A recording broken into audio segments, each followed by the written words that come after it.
Hi, I'm Andrew Wasson. Thanks for joining me for my weekly guitar blog. It's January 10th, 2016, and this week we're going to do a lesson on creating blues licks. Now, this week's question was sent in from Sid. He's out in Mason City, Iowa, and he wrote in with this email. I like blues, and after playing guitar for a few years, learning a lot of basic stuff, I wanted to get into learning blues licks. Is there a starting point I can get blues licks going from? Which scale is the best to learn for creating blues licks, and is there a system for making a guitar lick sound blues styled?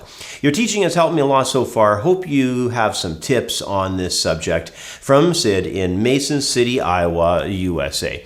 Well, thanks for writing in, Sid. Blues licks are a fairly big topic, and if we start trying to organize them into their different types, we're going to find that there are a lot of licks to break down into categories. You know, blues is a style that can be performed in a number of different ways. So we can have country blues, blues rock, and just dozens and dozens of more blues styles. Go have a look at the Wikipedia page for the list of blues genres. It's a really long list, but from a beginner standpoint, we can keep it simple. We can look at the blues color tones and target specific intervals, and from doing that, we'll be able to have the understanding of the blues scale for both making up licks and also for deciphering licks from all of our favorite blues guitar players. So let's not waste any more time. Let's get started by zooming in on the neck and running through a whole bunch of these blues creation ideas. Well, the very first thing that I want to discuss is going to be memorizing the most popular sound out there with the initial steps that you take involved with playing any sort of blues lick, and that's going to be the sound of the blues scale pattern. Now, this pattern I'm about to show you is so popular that I'm thinking that probably a lot of you already know it, but if you don't, and since it is so important, let's quickly run this shape down. I'm going to play it off the 5th fret, 6th string A. It goes like this.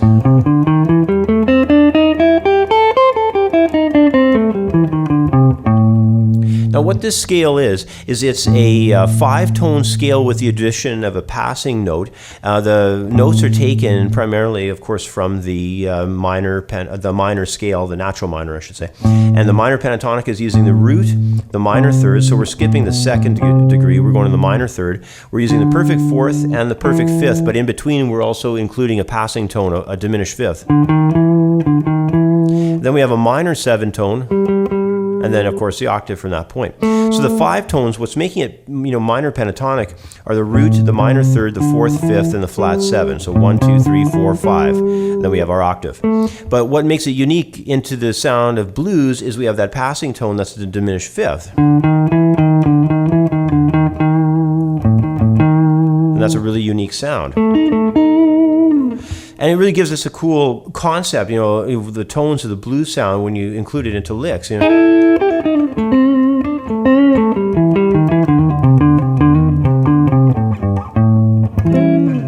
So it's a really neat idea to mess around with. Now, before we move on, though, I wanted to mention that this shape, which is probably something you more or less know, is only one of a group of 5 shapes that encompasses the entire guitar fingerboard.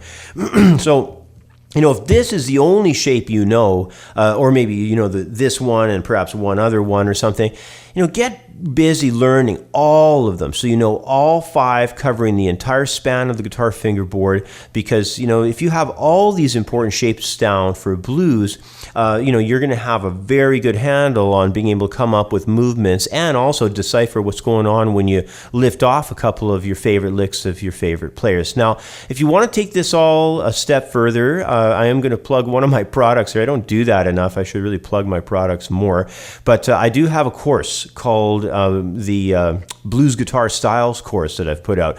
I put a lot of time into that course. It's got all the scales that you'd ever need, and it's got a lot of cool licks and concepts on alternate tuning for blues and using a slide, and I've really tried to cover a lot of information there.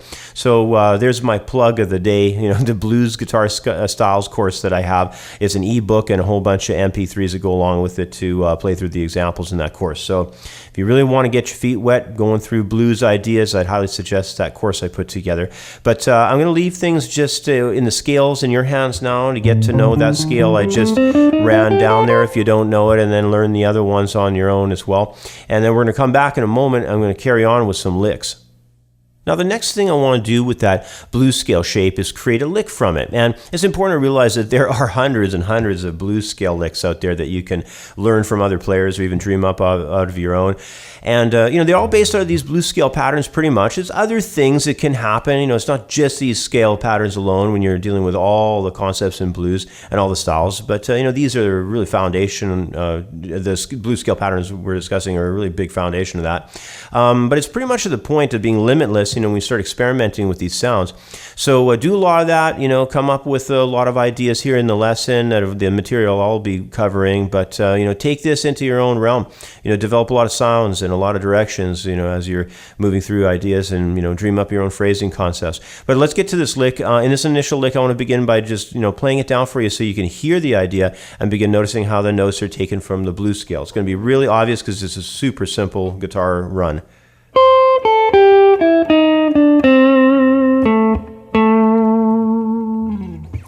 All right, so the first thing I want to discuss here in respect to just getting started with playing blues licks is that you don't want to play them straight. You'll notice there that I didn't go, that's just not any feel. You don't want to do that. You want to have sort of a swung feel to it. In blues, we call it the shuffle. And how that works is we incorporate a triplet idea in the background all the time. So I'm thinking 1, 2, 3, 1, 2, 3, 1, 2, 3, 1, 2, 3.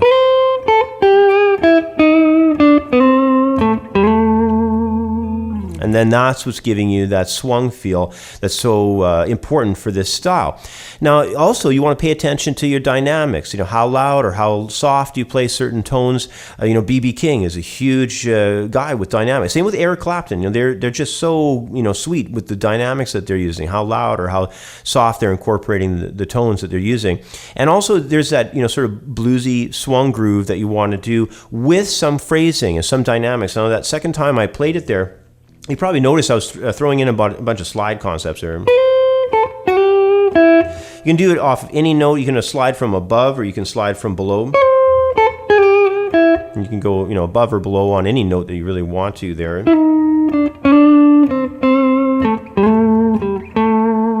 can just kind of move around through them in that different way. I'll play the closer version to the lick here. Something like that. So there's a good, slide example. So dynamics, creating good feel, using the shuffle idea, not playing everything really straight, and of course having good control over the scale itself so that you can create a lot more elaborate lines than just something super simple like this. So we're going to come back in just a moment and expand upon these ideas with some much more detailed phrasing devices.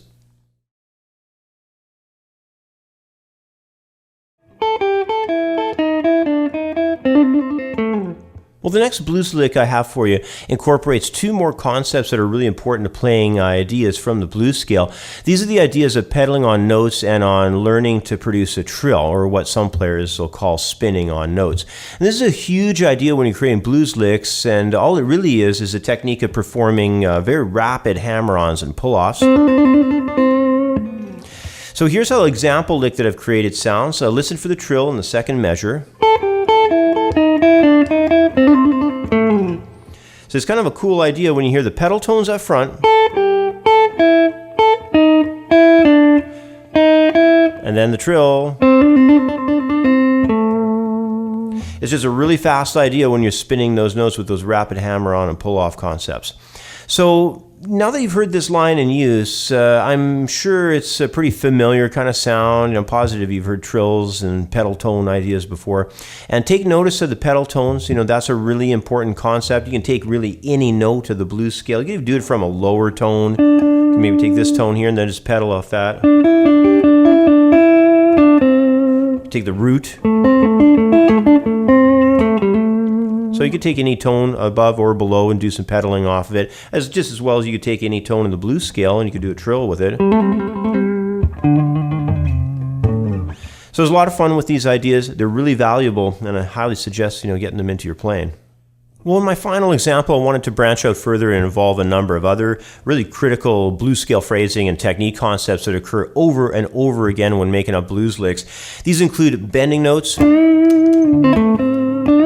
and also the triplet meter. And and also resolving to other notes rather than the tonal center note. So, a lot of times on these phrases I've been showing you so far, I've been ending on the tonal center note, which is an A. So instead of ending on that tone, we're going to take a look at a different note as our ending note. So let's start off here by just having a listen to this lick that I have for you in this last example and hearing how these ideas can get applied.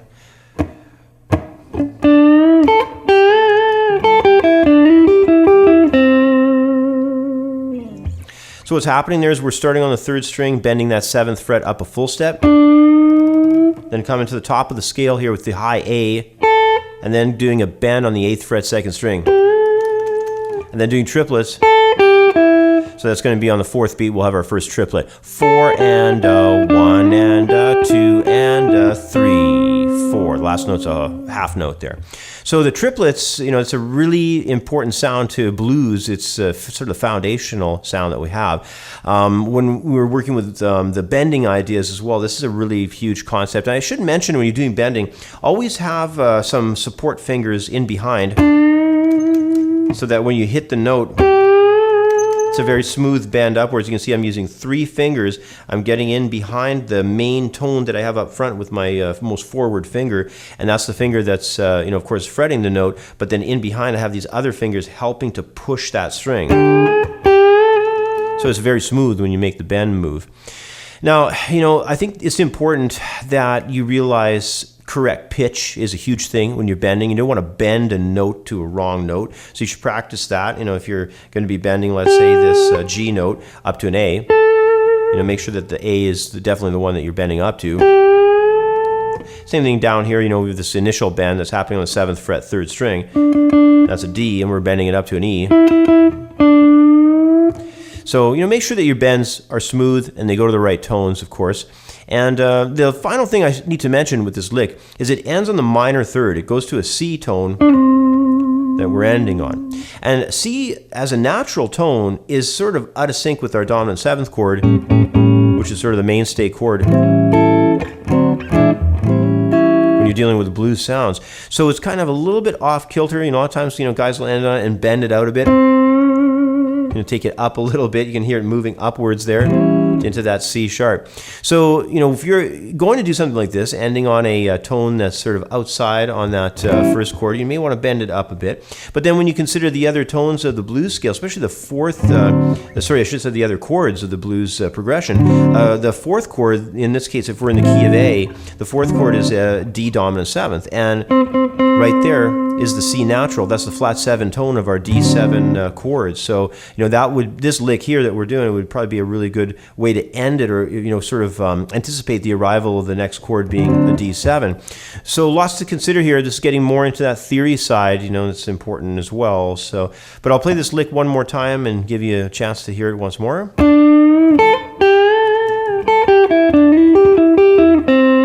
can also tell there too at the end, it's that vibrato again, just singing the note. So huge part of blues, if you listen to Eric Clapton or B.B. King, they have a way of just, playing on a note that's just really going to help it resonate and give it a lot of life. So keep all these tips in mind when you set out to start learning all your blues licks and start generating your own ideas. Also, hopefully, these ideas that we covered will help you as well when you're lifting off concepts off your favorite players. Well, as a student of guitar, there's no doubt that the blues will become a part of learning this instrument. The guitar is a principal instrument in styles like blues or rock or country music. All those styles use the blues scale. So learning what makes up the performance of this style and learning how you can establish the sounds of the blues into your own playing will be a big part of learning throughout the years. And, as I made mention, you can really get a lot more understanding from the blues scale patterns if you know all of them all across the neck. So get them memorized every place on the fingerboard. It's a huge help to you. Also learn about the phrasing ideas, like bending, slides, trills, vibrato, hammer-ons, pull-offs, all that stuff. That's a huge part of blues. Plus, I think it's important to learn the basics of blues music theory. There's not a ton of theory related to this style. Of course, feel is a major part of playing the blues, but learning the theory is always nice to have under your belt, so you totally understand what it is that you're playing at all times. It's a huge benefit. Anyhow, that's about all the time that I have for today. As always, I want to say thanks for watching. Please subscribe to the channel, and if possible, consider a small donation to help fund the Guitar Lessons project here. Every bit helps. Otherwise, have yourself a really great week, and I will see you next time. Bye for now. I'd like to take a moment to mention another guitar video lesson project I've started. It's a unique guitar lesson approach that I'm doing online, and it's not like anything I've done before. Best of all, it's 100% free.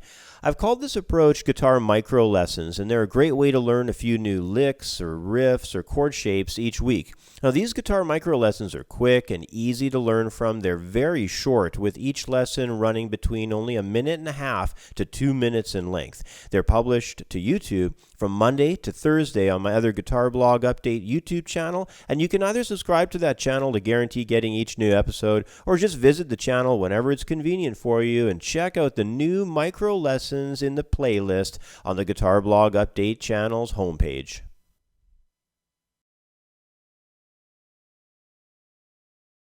My Blues Guitar Styles ebook is a masterclass course covering a huge amount of information with 8, 12, and 16 bar blues progressions, classic blues styles, plus all the important chord patterns. There's over 50 pages of information, including sections on blues techniques like slide, alternate tuning, and bending. This ebook has everything the guitar player needs for a solid foundation in blues guitar, including 27 MP3 audio tracks for easy at-home study. Blues Guitar Styles is available for instant download in the View Our Products area at creativeguitarstudio.com.